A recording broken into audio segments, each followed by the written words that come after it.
बेलपत्री पूर्ण ना मिले।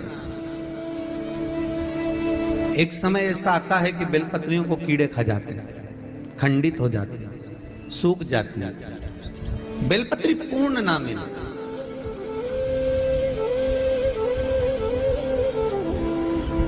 तो क्या हम खंडित बेलपत्री भी शंकर को समर्पित कर सकते हैं?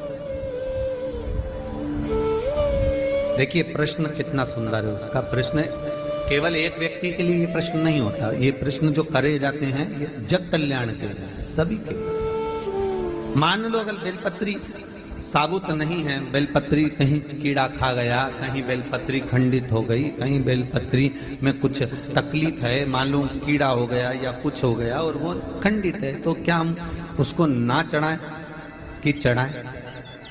और बेलपत्री मिल ही नहीं रही है और बेलपत्र हमें प्राप्त ही नहीं हो, ऐसी दशा में हम क्या कर सकते? तो शिव महापुराण की कथा कहती है ये भी जरूरी नहीं है कि आप बेलपत्र समर्पित करें।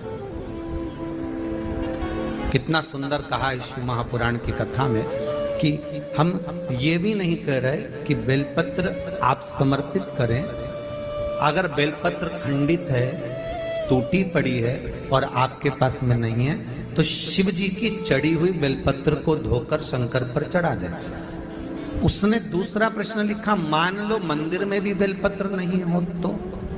बहुत अच्छे प्रश्न है ये। मंदिर में भी बेलपत्र ना हो तो कितना सुंदर कहा। एक भजन आप लोग गाते हो कि मन मेरा मंदिर, आंखें दिया बाती, होठों की है तालियां, रोम फूल बाती।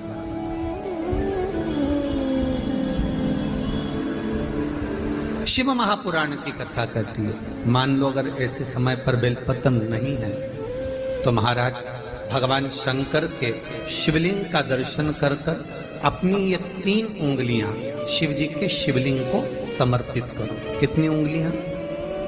जम के बोलिए।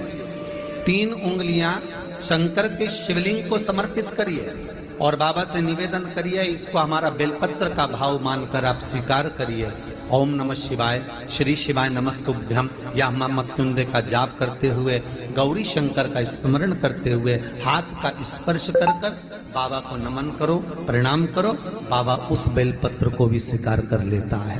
बाबा उस बेलपत्र, यहाँ तो कितना शिव महापुराण के अंतर्गत एक लिंग पुराण है। लिंग पुराण के अंतर्गत वर्णन आता है कि आप अगर आपके पास में शिवलिंग भी नहीं है, आप किसी नदी में स्नान कर रहे हो, तो अपने अंगुष्ठ को आगे कर कर आप उस पर भी जल चढ़ा सकते हो। भगवान शंकर उसको स्वीकार करें। आप किसी नदी का कंकर उठाकर अपने हथेली में रखकर उसको भी जल चढ़ा सकते हो, भगवान उसको भी स्वीकार करें। भगवान उसको भी ग्रहण करें, भगवान उसको भी स्वीकार करें। हर हर महादेव, जय माता दी। दोस्तों कितना